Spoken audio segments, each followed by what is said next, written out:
Okay, fine, guys. Welcome back. We are still continuing with our differentiation.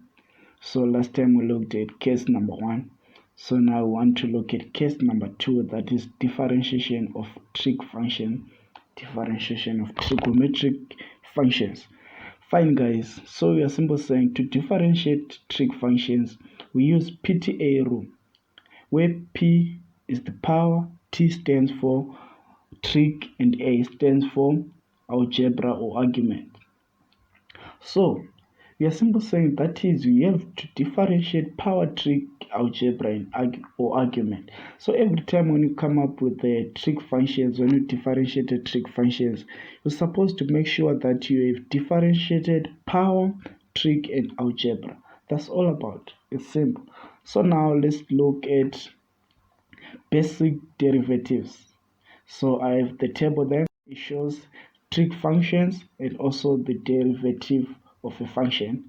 So differentiation of sine x is cos x, and also of cos x is minus sine x.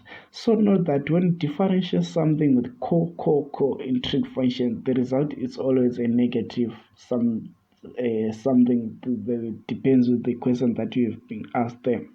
And also the derivative of tan x is sec squared x. And also if we differentiate sine ax, we see that ax is an argument or algebra there, so we have to differentiate that part ax. So if we differentiate ax, we get a, so our answer there is a cos ax, because the derivative of sine is cos, so that's our answer there. And also we have diff of cos is minus sine, and also if we differentiate that argument ax, we get a, so our answer is minus a sine ax. And also we have tan ax, so if we differentiate ax, we get a, so our answer there is a sec squared ax, so that's our answer there. Fine, so let's look at examples. Differentiate the following with respect to x. The first one is y is equals to cos 7x. So let's look there. So it says solutions. dy dx is equals to, remember we have our function y is equals to cos 7x. So to differentiate cos 7x, we have to differentiate that argument 7x, we get 7. And also note that the differentiation of cos is minus sine, so our answer there is minus 7 sine 7x. Remember we take the argument as it is 7x, sine x is going to take that argument. And also the second question, it says y is equals to sine 5 to the power sine to the power 5 2x, or sine 2x to the power 5. And also we want to differentiate that function. Remember we talked about that rule, it says PTA, that is power, trig, algebra. So there, if we take differentiate the power, we are going to bring down 5. And also if we bring down 5, if we differentiate the argument 2x, we get 2. And also remember we separate the power.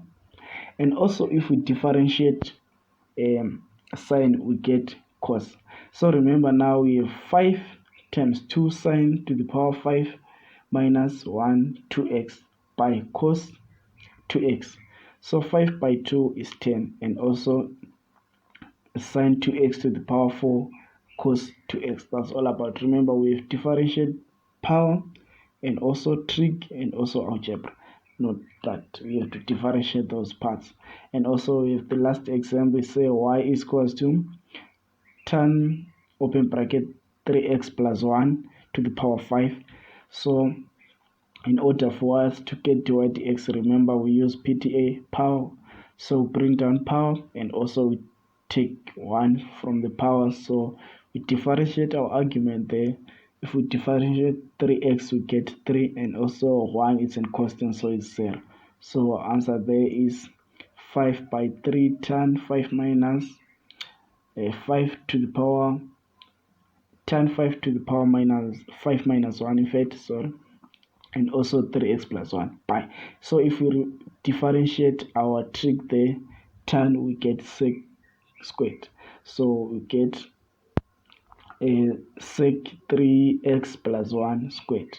And also the final answer, if we simplify 5 by 3, we get 15 tan 3x plus 1 to the power 4, and also sec 3x plus 1 to the power 2.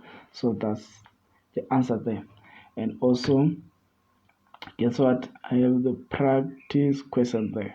It's do it yourself questions, so practice those questions, guys. So that's all about when you differentiate trig function. So we're supposed to note that we use the rule that is power trig algebra. So that's the most concept there.